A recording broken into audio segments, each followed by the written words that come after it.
Welcome to CSR centre. CSR online training Kannada ಚಾನೆಲ್ಗೆ ನಿಮ್ಮೆಲ್ಲರಿಗೂ ಸ್ವಾಗತ. ನೀವು ಇನ್ನೂ ನಮ್ಮ ಚಾನೆಲ್ ಅನ್ನು ಸಬ್ಸ್ಕ್ರೈಬ್ ಮಾಡಿಲ್ಲ ಅಂದ್ರೆ ಪ್ಲೀಸ್ ಸಬ್ಸ್ಕ್ರೈಬ್ ಮಾಡಿ ಮತ್ತು ಬೆಲ್ ಐಕನ್ ಅನ್ನು ಕ್ಲಿಕ್ ಮಾಡಿ. ನಮ್ಮ ಚಾನೆಲ್ ಅಲ್ಲಿ ಬರುವಂತಹ ಎಲ್ಲಾ ಹೊಸ ವಿಡಿಯೋಗಳನ್ನ ನೀವು ನೋಡೋದಕ್ಕೋಸ್ಕರ. ನಮ್ಮ ಚಾನೆಲ್ ಅಲ್ಲಿ ಬರುವಂತಹ ವಿಡಿಯೋಗಳು ನಿಮ್ಗೆ ಇಷ್ಟ ಆದಲ್ಲಿ ಪ್ಲೀಸ್ ಲೈಕ್ ಮಾಡಿ, ಶೇರ್ ಮಾಡಿ ಮತ್ತು ಕಮೆಂಟ್ ಮಾಡಿ ಅಂತ ಹೇಳ್ತಾ ಮತ್ತೊಮ್ಮೆ ನಿಮ್ಮೆಲ್ಲರಿಗೂ ಸಿಎಸ್ಆರ್ ಆನ್ಲೈನ್ ಟ್ರೈನಿಂಗ್ ಕನ್ನಡ ಚಾನೆಲ್ಗೆ ಸ್ವಾಗತ. ನಾವೀಗ ಸೆಕೆಂಡ್ ಮೇನ್ ಅಲ್ಲಿ 4 ಕ್ವಶನ್ ಅನ್ನ ಟೈಪ್ ಮಾಡಿದೀವಿ. ನಂತರ ಥರ್ಡ್ ಮೇನ್ ನಾವಿಲ್ಲಿ ಟೈಪ್ ಮಾಡಬೇಕಾಗಿದೆ. ನಂತರ ನಾನು ಕೀಬೋರ್ಡ್ ಇಂದ ಕ್ಯಾಪಿಟಲ್ ಐ ಲೆಟರ್ ಅನ್ನ ಯೂಸ್ ಮಾಡ್ತಾ ಇದ್ದೀನಿ. ನಂತರ ಸ್ಪೇಸ್. ನಂತರ ನಾವೀಗ ಥರ್ಡ್ ಮೇನ್ ಅನ್ನ ಟೈಪ್ ಮಾಡಬೇಕಾಗಿದೆ. ಥರ್ಡ್ ಮೇನ್ ಅಲ್ಲಿ ನಾನಿಲ್ಲಿ ಟೈಪ್ ಮಾಡ್ತಾ ಇದ್ದೀನಿ. ಕೆಳಗಿನ ಪ್ರತಿಯೊಂದು ಪ್ರಶ್ನೆಗಳಿಗೆ ಒಂದೊಂದು ವಾಕ್ಯದಲ್ಲಿ ಉತ್ತರ ಬರೆಯಿರಿ. ನೀವಿಲ್ಲಿ ನೋಡ್ತಾ ಇರಬಹುದು. ಕ್ವಶನ್ ಅನ್ನ ನಾನಿಲ್ಲಿ ಟೈಪ್ ಮಾಡಿದ್ದೀನಿ. ನಂತರ ನಾನಿಲ್ಲಿ ಟ್ಯಾಬ್ ಕೀಯನ್ನ ಯೂಸ್ ಮಾಡ್ತಾ ಇದ್ದೀನಿ. ನಂತರ 1 ಮಾರ್ಕ್ಸ್ ಕ್ವಶನ್ 7 ಕ್ವಶನ್ ನಾನಿಲ್ಲಿ ಕೊಡ್ತಾ ಇದ್ದೀನಿ. ನಂತರ ಕ್ಯಾಪಿಟಲ್ ಎಕ್ಸ್ ಸಿಂಬಲ್ ಅನ್ನ ನಾನಿಲ್ಲಿ ಯೂಸ್ ಮಾಡ್ತಾ ಇದ್ದೀನಿ. ನಂತರ 7 ಕ್ವಶನ್ 7 ಮಾರ್ಕ್ಸ್, 7 ಪ್ರಶ್ನೆಗಳಿಗೆ 7 ಅಂಕಗಳನ್ನ ನಾನಿಲ್ಲಿ ಕೊಡ್ತಾ ಇದ್ದೀನಿ. ನಂತರ ಎಂಟರ್. ಕ್ವಶನ್ ನಂಬರ್ ನಾನಿಲ್ಲಿ ಫಸ್ಟ್ ಇಂದ ಸ್ಟಾರ್ಟ್ ಮಾಡ್ತಾ ಇದ್ದೀನಿ. ಫಸ್ಟ್ ಕ್ವಶನ್ ನಾನಿಲ್ಲಿ ಟೈಪ್ ಮಾಡ್ತಾ ಇದ್ದೀನಿ. ಆಟೋಮೆಟಿಕ್ ನಂಬರಿಂಗ್ ನಾನಿಲ್ಲಿ ಕ್ಯಾನ್ಸಲ್ ಮಾಡ್ತಾ ಇದ್ದೀನಿ. ನಂತರ ನಾವಿಲ್ಲಿ ಕ್ವಶನ್ ಅನ್ನ ಟೈಪ್ ಮಾಡಿದಾಗ ಪ್ರತಿ ಕ್ವಶನ್ಗೆ ಕ್ವಶನ್ ಮಾರ್ಕ್ ಸಿಂಬಲ್ ಅನ್ನ ಕೊಡಬೇಕಾಗುತ್ತೆ. ಶಿಫ್ಟ್ ವಿತ್ ಕ್ವಶನ್ ಮಾರ್ಕ್ ನಾವಿಲ್ಲಿ ಕೊಡಬೇಕಾಗುತ್ತೆ. ನಾವಿಲ್ಲಿ ಪ್ರತಿ ಪ್ರಶ್ನೆಗೂ ಕ್ವಶನ್ ಮಾರ್ಕ್ ಸಿಂಬಲ್ ಅನ್ನ ಹಾಕಬೇಕಾಗುತ್ತೆ. Shift plus question mark symbol ಅನ್ನ ನಾವಿಲ್ಲಿ ಇನ್ಸರ್ಟ್ ಮಾಡಬೇಕಾಗುತ್ತೆ. ನಂತರ ಎಂಟರ್ ನಾನಿಲ್ಲಿ ಮಾಡ್ತಾ ಇದ್ದೀನಿ. ಆಟೋಮೆಟಿಕ್ ನಂಬರಿಂಗ್ ಬರ್ತಾ ಇದೆ. Control Z. ನನಗಿಲ್ಲಿ ಆಟೋಮೆಟಿಕ್ ನಂಬರಿಂಗ್ ಬೇಡ. ನಂತರ ಸ್ಪೇಸ್ ಅನ್ನ ನಾನಿಲ್ಲಿ ಕೊಡ್ತಾ ಇದ್ದೀನಿ. ಸೆಕೆಂಡ್ ಕ್ವಶನ್ ನಾನಿಲ್ಲಿ ಟೈಪ್ ಮಾಡಬೇಕಾಗಿದೆ. ನಂತರ question mark enter. Third question ನಾನಿಲ್ಲಿ ಟೈಪ್ ಮಾಡ್ತಾ ಇದ್ದೀನಿ. ನಂತರ ಥರ್ಡ್ ಕ್ವಶನ್ ನಾನಿಲ್ಲಿ ಟೈಪ್ ಮಾಡಿ ಆಗಿದೆ. Question mark enter. Fourth question ನಾವಿಲ್ಲಿ ಟೈಪ್ ಮಾಡಬೇಕಾಗಿದೆ. ನಂತರ question mark enter. Fifth question ನಾನಿಲ್ಲಿ ಟೈಪ್ ಮಾಡ್ತಾ ಇದ್ದೀನಿ. ನಂತರ ಕ್ವಶನ್ ಮಾರ್ಕ್ ಎಂಟರ್. ನಂತರ ಸಿಕ್ಸ್ತ್ ಕ್ವಶನ್ ನಾನಿಲ್ಲಿ ಟೈಪ್ ಮಾಡ್ತಾ ಇದ್ದೀನಿ. ನಂತರ question mark enter. Seventh question ಅನ್ನ ನಾನಿಲ್ಲಿ ಟೈಪ್ ಮಾಡಬೇಕಾಗಿದೆ. ನಂತರ ಕ್ವಶನ್ ಮಾರ್ಕ್. ನೀವಿಲ್ಲಿ ನೋಡಬಹುದು 7 ಕ್ವಶನ್ ನಾನಿಲ್ಲಿ ಟೈಪ್ ಮಾಡಿ ಆಗಿದೆ. ಥರ್ಡ್ ಮೇನ್ ಕಂಪ್ಲೀಟ್ ಆಗಿದೆ. ನಂತರ ನಾವು ಫೋರ್ತ್ ಮೇನ್ ಅನ್ನ ಎಂಟ್ರಿ ಮಾಡಬೇಕಾಗಿದೆ.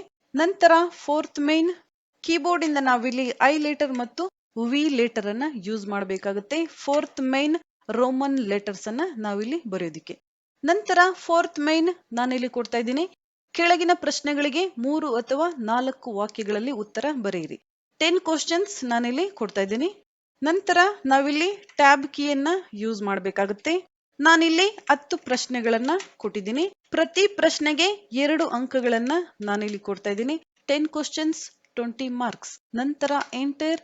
ನಾನಿಲ್ಲಿ ಫಸ್ಟ್ ಇಂದ ಕ್ವಶನ್ ನಂಬರ್ ಸ್ಟಾರ್ಟ್ ಮಾಡ್ತಾ ಇದ್ದೀನಿ. ಕ್ವಶನ್ ನಂಬರ್ 1 ನಾನಿಲ್ಲಿ ಟೈಪ್ ಮಾಡಬೇಕಾಗಿದೆ. ಆಟೋಮೆಟಿಕ್ ನಂಬರಿಂಗ್ ನಾನಿಲ್ಲಿ ಕ್ಯಾನ್ಸಲ್ ಮಾಡ್ತಾ ಇದ್ದೀನಿ. Control Z. ನಂತರ ಕ್ವಶನ್ ಮಾರ್ಕ್ ನಾನಿಲ್ಲಿ ಕೊಡ್ತಾ ಇದ್ದೀನಿ. ನಂತರ ಎಂಟರ್. Second question. ನಂತರ question mark enter. Third question ನಾನಿಲ್ಲಿ ಟೈಪ್ ಮಾಡ್ತಾ ಇದ್ದೀನಿ. ಈ ಕ್ವಶನ್ ಅಲ್ಲಿ ನೀವಿಲ್ಲಿ ನೋಡಬಹುದು ವಚನಕಾರರ ದೃಷ್ಟಿಯಲ್ಲಿ ಅರಿವು ಎಂದರೇನು. ಇಲ್ಲಿ ನಾನು ಕ್ವಶನ್ ಮಾರ್ಕ್ ಅನ್ನ ಇನ್ಸರ್ಟ್ ಮಾಡಿದ್ದೀನಿ. ಅದಕ್ಕೋಸ್ಕರ ನಾವಿಲ್ಲಿ ವಿವರಿಸಿ ಮುಂದೆ ಕ್ವಶನ್ ಮಾರ್ಕ್ ಅನ್ನ ಎಂಟ್ರಿ ಮಾಡೋ ಹೋಗಿಲ್ಲ. ಫುಲ್ ಸ್ಟಾಪ್ ಸಿಂಬಲ್ ಅನ್ನ ಯೂಸ್ ಮಾಡಬೇಕಾಗುತ್ತೆ. ನಂತರ ಎಂಟರ್. Fourth question. ಇಲ್ಲಿ ಯಾವುದೇ ಸ್ಪೆಲ್ಲಿಂಗ್ ಮಿಸ್ಟೇಕ್ ಆದ್ರೆ ನೀವು ನೋಡ್ಕೋಬೇಕಾಗುತ್ತೆ.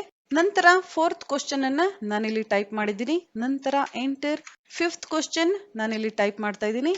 ನಂತರ question mark enter. Sixth question. ನಂತರ ಕ್ವಶನ್ ಮಾರ್ಕ್ ನಾವಿಲ್ಲಿ ಕೊಡಬೇಕಾಗುತ್ತೆ. ನಂತರ enter. Scroll down. Seventh question. Question mark. ನಂತರ ಎಂಟರ್. Eighth question. ನಂತರ question mark enter. Ninth question. ನಂತರ question mark enter. 10th question ನಾನಿಲ್ಲಿ ಟೈಪ್ ಮಾಡ್ತಾ ಇದ್ದೀನಿ. ನಂತರ ಕ್ವಶನ್ ಮಾರ್ಕ್ ಎಂಟರ್. ನೀವಿಲ್ಲಿ ನೋಡಬಹುದು ಥರ್ಡ್ ಮೇನ್ 3-4 ವಾಕ್ಯಗಳಲ್ಲಿ ಉತ್ತರಿಸಿ 10 questions 20 marks. Fourth main complete ಆಗಿದೆ. ನಂತರ ನಾವಿಲ್ಲಿ ಫಿಫ್ತ್ ಮೇನ್ ಅನ್ನ ಬರಿಬೇಕಾಗಿದೆ. ನಂತರ ನಾನಿಲ್ಲಿ ಕ್ಯಾಪಿಟಲ್ ವಿ ಲೆಟರ್ ಅನ್ನ ಬಳಸ್ತಾ ಇದ್ದೀನಿ. ಫಿಫ್ತ್ ಮೇನ್ ನಾನಿಲ್ಲಿ ಬರಿತಾ ಇದ್ದೀನಿ. ಫಿಫ್ತ್ ಮೇನ್ ಕ್ವಶನ್ ನಾನಿಲ್ಲಿ ಕೊಡ್ತಾ ಇದ್ದೀನಿ. ಕೆಳಗಿನ ಕವಿಗಳ ಅಥವಾ ಸಾಹಿತಿಗಳ ಜನ್ಮಸ್ಥಳ, ಕಾಲ, ಕೃತಿ ಮತ್ತು ಬಿರುದು, ಪ್ರಶಸ್ತಿಗಳನ್ನು ಕುರಿತು ವಾಕ್ಯ ರೂಪದಲ್ಲಿ ಬರೆಯಿರಿ. 2 questions 6 marks. Per question 3 marks ನಾನಿಲ್ಲಿ ಕೊಡ್ತಾ ಇದ್ದೀನಿ. ನೀವಿಲ್ಲಿ ನೋಡ್ತಾ ಇರಬಹುದು ನಾನಿಲ್ಲಿ ಟೈಪ್ ಮಾಡಿದ್ದೀನಿ.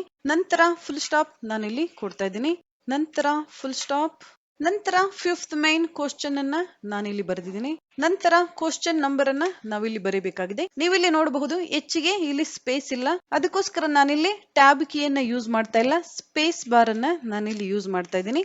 2 ಸ್ಪೇಸ್ ಅನ್ನ ನಾನಿಲ್ಲಿ ಕೊಡ್ತಾ ಇದ್ದೀನಿ. ನಂತರ 2 ಪ್ರಶ್ನೆಗಳನ್ನ ನಾನಿಲ್ಲಿ ಕೊಟ್ಟಿದ್ದೀನಿ. ಒಂದು ಪ್ರಶ್ನೆಗೆ 3 ಅಂಕಗಳನ್ನ ನಾನಿಲ್ಲಿ ಕೊಡ್ತಾ ಇದ್ದೀನಿ. ಟೋಟಲ್ ಆಗಿ 6 ಮಾರ್ಕ್ಸ್ ನಾನಿಲ್ಲಿ ಕೊಡ್ತಾ ಇದ್ದೀನಿ. ಒಂದು ಸ್ಪೇಸ್ ಅನ್ನ ನಾನಿಲ್ಲಿ ಕಡಿಮೆ ಮಾಡ್ತಾ ಇದ್ದೀನಿ. ನೀವಿಲ್ಲಿ ನೋಡ್ತಾ ಇರಬಹುದು 2 ಪ್ರಶ್ನೆಗಳು 6 ಅಂಕಗಳು, ಪ್ರತಿ ಪ್ರಶ್ನೆಗೆ 3 ಅಂಕಗಳನ್ನ ನಾನಿಲ್ಲಿ ಕೊಡ್ತಾ ಇದ್ದೀನಿ. ನಂತರ enter first question, automatic number cancel ಮಾಡ್ತಾ ಇದ್ದೀನಿ, ಕಂಟ್ರೋಲ್ Z. ನಂತರ ಎಂಟರ್ ಸೆಕೆಂಡ್ ಕ್ವಶನ್, ನಂತರ ಎಂಟರ್. ನಂತರ ಫಿಫ್ತ್ ಮೈನ್ ಕಂಪ್ಲೀಟ್ ಆಗಿದೆ. ಸಿಕ್ಸ್ತ್ ಮೈನ್ ನಾವೀಗ ಟೈಪ್ ಮಾಡಬೇಕಾಗಿದೆ.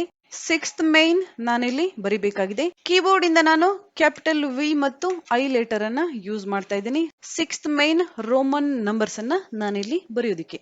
ಸಿಕ್ಸ್ತ್ ಮೈನ್ ನಾನಿಲ್ಲಿ ಕೊಡ್ತಾ ಇದ್ದೀನಿ. ಕೆಳಗಿನ ಪದ್ಯ ಭಾಗಕ್ಕೆ ಪ್ರಸ್ತಾರ ಹಾಕಿ ಗಣ ವಿಭಾಗ ಮಾಡಿ ಮತ್ತು ಛಂದಸ್ಸಿನ ಹೆಸರನ್ನು ಬರೆಯಿರಿ. 1 ಕ್ವಶನ್ 3 ಮಾರ್ಕ್ಸ್. ನಂತರ ನಾನು ಟ್ಯಾಬ್ ಕೀಯನ್ನ ಯೂಸ್ ಮಾಡ್ತಾ ಇದ್ದೀನಿ. ನಂತರ ಮಾರ್ಕ್ಸ್ ನಾವಿಲ್ಲಿ ಟೈಪ್ ಮಾಡಬೇಕಾಗಿದೆ. 1 ಇಂಟು 3 ಮಾರ್ಕ್ಸ್ ನಾನಿಲ್ಲಿ ಕೊಡ್ತಾ ಇದ್ದೀನಿ. ಒಂದು ಪ್ರಶ್ನೆಗೆ ನಾನಿಲ್ಲಿ 3 ಅಂಕಗಳನ್ನ ಕೊಡ್ತಾ ಇದ್ದೀನಿ. Enter question number, automatic numbering ನಾನಿಲ್ಲಿ ಕ್ಯಾನ್ಸಲ್ ಮಾಡ್ತಾ ಇದ್ದೀನಿ. ಕಂಟ್ರೋಲ್ Z ನಾವಿಲ್ಲಿ ಯೂಸ್ ಮಾಡಬೇಕಾಗುತ್ತೆ. ನಂತರ ನಾನಿಲ್ಲಿ ಕ್ವಶನ್ ಅನ್ನ ಟೈಪ್ ಮಾಡಿ ಆಗಿದೆ. ನಂತರ ಎಂಟರ್ ನಾನಿಲ್ಲಿ ಕೊಡ್ತಾ ಇದ್ದೀನಿ. ನಂತರ ನಾವು ಸೆವೆಂತ್ ಮೈನ್ ಟೈಪ್ ಮಾಡಬೇಕಾಗಿದೆ. ಕ್ಯಾಪಿಟಲ್ ವಿ ಮತ್ತು ಕ್ಯಾಪಿಟಲ್ ಐ ಲೆಟರ್ ಅನ್ನ ನಾನಿಲ್ಲಿ ಬಳಸ್ತಾ ಇದ್ದೀನಿ.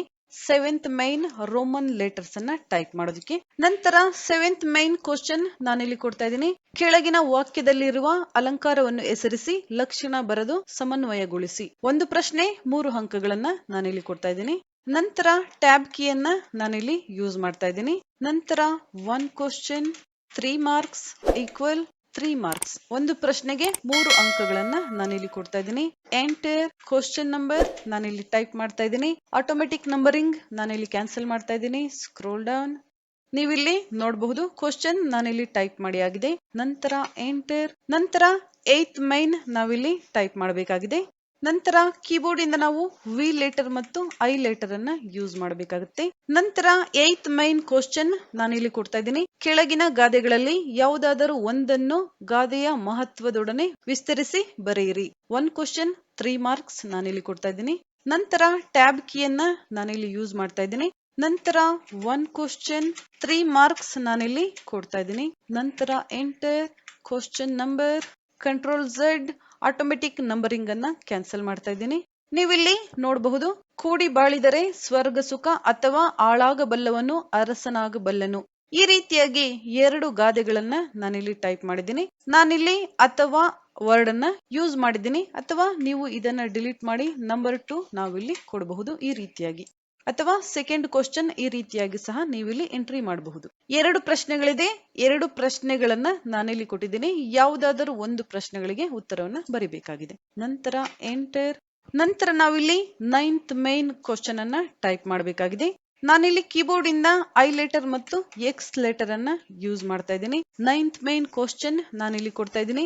ಕೆಳಗಿನ ವಾಕ್ಯ ಅಥವಾ ಹೇಳಿಕೆಗಳಿಗೆ ಸಂದರ್ಭ ಮತ್ತು ಸ್ವಾರಸ್ಯಗಳನ್ನು ಬರೆಯಿರಿ. 6 questions 18 marks. Per question 3 marks ನಾನಿಲ್ಲಿ ಕೊಡ್ತಾ ಇದ್ದೀನಿ. ಕ್ವಶನ್ ಇಲ್ಲಿ ಟೈಪ್ ಮಾಡಿ ಆಗಿದೆ. ನಂತರ ಟ್ಯಾಬ್ ಕೀಯನ್ನ ನಾನು ಯೂಸ್ ಮಾಡ್ತಾ ಇದ್ದೀನಿ. ನಂತರ 6 ಕ್ವಶನ್ ನಾನಿಲ್ಲಿ ಟೈಪ್ ಮಾಡ್ತಾ ಇದ್ದೀನಿ. ಪರ್ ಕ್ವಶನ್ 3 ಮಾರ್ಕ್ಸ್ ನಾನಿಲ್ಲಿ ಕೊಡ್ತಾ ಇದ್ದೀನಿ. Total 18 marks. 6 ಪ್ರಶ್ನೆಗಳನ್ನ ನಾನಿಲ್ಲಿ ಕೊಟ್ಟಿದ್ದೀನಿ. ಪ್ರತಿ ಪ್ರಶ್ನೆಗೆ 3 ಅಂಕಗಳಂತೆ 18 ಅಂಕಗಳನ್ನ ನಾನಿಲ್ಲಿ ಕೊಡ್ತಾ ಇದ್ದೀನಿ. ನಂತರ ಎಂಟರ್ ಫಸ್ಟ್ ಕ್ವಶನ್ ನಾನಿಲ್ಲಿ ಟೈಪ್ ಮಾಡ್ತಾ ಇದ್ದೀನಿ. ಕಂಟ್ರೋಲ್ Z, ಆಟೋಮೆಟಿಕ್ ನಂಬರಿಂಗ್ ಅನ್ನ ನಾನಿಲ್ಲಿ ಕ್ಯಾನ್ಸಲ್ ಮಾಡ್ತಾ ಇದ್ದೀನಿ.